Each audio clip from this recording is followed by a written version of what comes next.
बिस्मिल्लाहिर्रहमानिर्रहीम अस्सलाम वालेकुम। मेरा नाम मुबशिर अहमद। तो स्टूडेंट्स, आज मैं आपके लिए एमडी कैट के लिए एक और बड़ी मज़ेदार सी ट्रिक लेके आया हूँ जो कि है रिलेटिव स्पीड के मुतालिक। सिर्फ एक फार्मूला आपको याद करना है रिलेटिव स्पीड का, आपके सारे प्रॉब्लम्स हल हो जाएंगे। अब वो फार्मूला आपको बताता हूँ मैं। इसके बाद जो नेक्स्ट वीडियो होगी वो एवरेज स्पीड से मुतालिक होगी, उसका एक अलग कॉन्सेप्ट है। याद रखेंगे, जब भी रिलेटिव स्पीड का जिक्र हो ना, आपने डायरेक्शन पर गौर करना है। जब एवरेज स्पीड जो इससे नेक्स्ट लेक्चर होगा ना, उसमें डिस्टेंस और टाइम के ऊपर आपने गौर किया करना है। बात समझ रहे हैं? डिस्टेंस और टाइम के ऊपर आपने गौर करना है। लेकिन आज का जो टॉपिक है ना रिलेटिव स्पीड, जिस तरह हेडिंग आपको लिखी नज़र आ रही है, तो बेटा इसके अंदर सिर्फ और सिर्फ आपने डायरेक्शन देखनी है। डायरेक्शन, जिस एमसीक्यूज में आपको डायरेक्शन नज़र आ रही है ना, आपने समझ जाना कि यहाँ पर लाजमी कोई ना कोई रिलेटिव स्पीड का जिक्र हो रहा है। तो रिलेटिव स्पीड का फार्मूला, जो एक फार्मूला आपने याद करना है वो कौन सा है जी? v1 का स्केयर प्लस v2 का square minus 2v1 v2 cos theta और होल का अंडर रूट।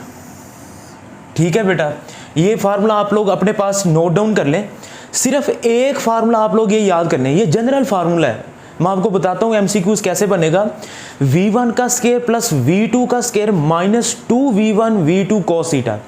अब इससे एमसीक्यूज कैसे बन सकते हैं? देखें, अगर तो दो गाड़ियाँ हैं, अगर वो एक ही डायरेक्शन में जा रही हैं, पैरेलल हैं, तो आपको पता है बेटा पैरेलल में एंगल कितना होता है जी? 0 डिग्री। तो बेटा आप देखिए cos 0 क्या होता है? cos 0 1 है ना? cos 0 क्या है? 1। तो क्या आ जाएगा? v1 का स्केयर प्लस v2 का स्केयर माइनस 2v1 v2, क्योंकि cos 0 1 हो गया। बात समझ रहे हैं? मैं पूरा सोल्व नहीं कर रहा, आप खुद सोचें ज़रा। cos 0 1 है। अब ये v1 का स्केयर a का स्केयर प्लस b का स्केयर माइनस 2ab। अब ये किसका फार्मूला बन जाएगा? a माइनस b का होल स्केयर, और वो स्केयर अंडर रूट से कैंसिल हो जाएगा। तो सादा लफ्ज़ों में रिलेटिव स्पीड का फार्मूला क्या बन जाएगा? v1 minus v2। तो इसको आपने बॉक्स में लिख लेना है।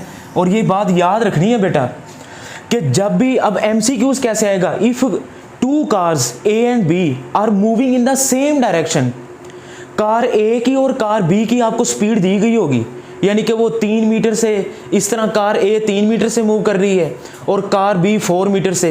ये मैं मिसाल दे रहा हूँ, ये MCQ मैं बाद से समझाता हूँ। डायरेक्शन आपको याद है ना, ईस्ट वेस्ट नॉर्थ साउथ। अगर दोनों कारें A और B एक ही डायरेक्शन में जा रही हैं, बेशक वो डायरेक्शन ईस्ट है, वेस्ट है, नॉर्थ है या साउथ है, डायरेक्शन अगर सेम है ना, तो आपने समझ जाना है कि आपने उनकी स्पीड को माइनस कर देना है। मैं मिसाल दे रहा हूँ, अगर दो कारें, उनकी डायरेक्शन सेम है, दोनों ईस्ट की तरफ जा रही हैं, एक की स्पीड है 10 मीटर पर सेकेंड, दूसरे की स्पीड है 5 मीटर पर सेकेंड। ठीक है, अब एमसीक्यूज में आपने देखना डायरेक्शन सेम है, तो उनकी रिलेटिव स्पीड क्या आ जाएगी? 10 माइनस 5 मीटर पर सेकेंड। यही शॉर्टकट ट्रिक है। एंगल 0 क्यों है? क्योंकि पैरेलल है। तो ये बात आपने ज़हन में रखनी है। पैरेलल का मतलब है सेम डायरेक्शन। ये कैसे है? इस जनरल फार्मूले से। नंबर 2 जी, एंटी पैरेलल क्या होगा जी? एंटी पैरेलल, उसमें डायरेक्शन ऑपोजिट होती है ना बेटा। एंगल कितना बनेगा एंटी पैरेलल में? 180 डिग्री, आपको पता है। और cos 180 डिग्री क्या होता है जी? -1। तो ये cos 180 पुट करवाएंगे ना आप, cos 180 क्या होगा? -1। ठीक है, और वो माइनस माइनस क्या हो जाएगा? प्लस। तो a का स्केयर प्लस b का स्केयर प्लस 2v1 v2 या 2ab क्या बन जाएगा? a प्लस b का होल स्केयर, और वो स्केयर अंडर रूट से कैंसिल होके क्या बन जाएगा जी? v relative is equal to v1 plus v2।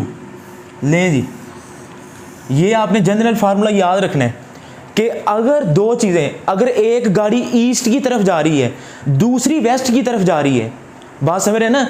एक गाड़ी ईस्ट की तरफ जा रही है 10 मीटर पर सेकंड से, दूसरी वेस्ट की तरफ जा रही है 5 मीटर पर सेकंड से, आपने जमा कर देना है। यानी कि 10 जमा 5 15 मीटर पर सेकंड उनकी रिलेटिव स्पीड होगी। ये फार्मूला कब लगेगा? जब डायरेक्शन ऑपोजिट होगी, यानी कि ईस्ट में वेस्ट में, या नॉर्थ में एक जा रही है दूसरी साउथ में। जब एंगल 180 डिग्री बनेगा एंटी पैरेलल, तो आपने जमा करना है, और अगर डायरेक्शन सेम है तो आपने माइनस कर देना है। दो गाड़ियों की स्पीड आपको दी गई होगी। मैंने आपको क्या बात समझाई है कि सिर्फ आपने डायरेक्शन पर गौर करना है रिलेटिव स्पीड में। आखिरी बात रहेगी जी, अगर परपेंडिकुलर हो, ये भी बात इंपॉर्टेंट है। परपेंडिकुलर में एंगल कितना होता है बेटा? परपेंडिकुलर में एंगल होता है जी 90 डिग्री। परपेंडिकुलर में एंगल कितने हैं? Theta is equal to 90 degree. अब कोस 90 क्या होगा? 0। ये याद रखना आपने, कैलकुलेटर पेपर में नहीं, एमडी कैट में इजाज़त नहीं होती। कोस 0 1 है, ठीक है। कोस 180 -1 है, जिसकी वजह से ये प्लस हो गया। कोस 90 0 है। अब जब ये 0 होगा ना तो ये पूरी टर्म 0 हो जाएगी, ये वाली। जब ये 0 हो जाएगी तो सिर्फ ये वाली बच जाएगी।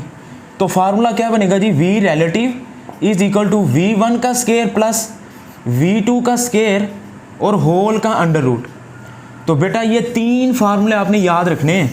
ये आपको एमडी कैट के लिहाज से बहुत ही इंपॉर्टेंट है।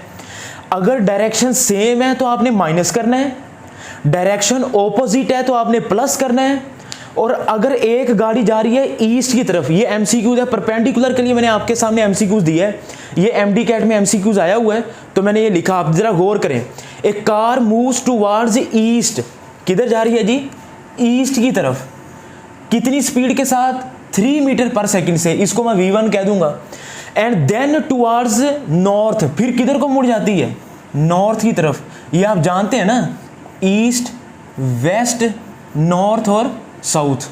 बात समझ रहे हैं? अब जरा देखें, एक कार जा रही है जी ईस्ट की तरफ, इधर जा रही है, ये V1 में नाम दे देता हूं, कितनी है जी? 3 मीटर पर सेकेंड। फिर then move towards north, east की तरफ जाने के बाद किधर को चली जाती है? नॉर्थ की तरफ। ये नॉर्थ है, कितनी स्पीड के साथ? 4 मीटर, इसको मैं V2 कह देता हूं। तो आप मुझे बताएं, डायरेक्शन से आप देखें ये क्या हो गया आपस में? परपेंडिकुलर। तो मुझे बताएं कि तीनों में से कौन सा फार्मूला लगेगा? क्यों जी? ये वाला ना, यानी कि दोनों को स्केयर लेके उसका अंडर रूट ले लूंगा तो आपके पास चेंज इन वेलोसिटी आ जाएगी। लेकिन जरा सवाल पर गौर करें, उसने टाइम भी दिया हुआ है, ये आपको समझ आ गया ना। और एक्सेलरेशन आपने निकालना है, कोई मुश्किल नहीं है। एक्सेलरेशन आपको पता है ना, rate of change of velocity, delta V over delta T। तो हम डेल्टा V निकाल लेते हैं। डेल्टा V V1 का स्केयर प्लस V2 का स्केयर होल का अंडर रूट। अब मुझे कैसे पता चला ये वाला फार्मूला लगाना है? क्योंकि ये परपेंडिकुलर है यहां से। तो बेटा क्या आ जाएगा? V1 कितना है जी? 3 मीटर पर सेकंड, 3 का स्केयर प्लस 4 मीटर पर सेकंड, 4 का स्केयर होल का अंडर रूट। तो बेटा कितना आ जाएगा जी? 3 का स्केयर 9, 4 का 16, 16 प्लस 9 25, 25 का अंडर रूट कितना आ जाएगा? 5। तो डेल्टा V कितना आ जाएगा? 5 मीटर पर सेकंड।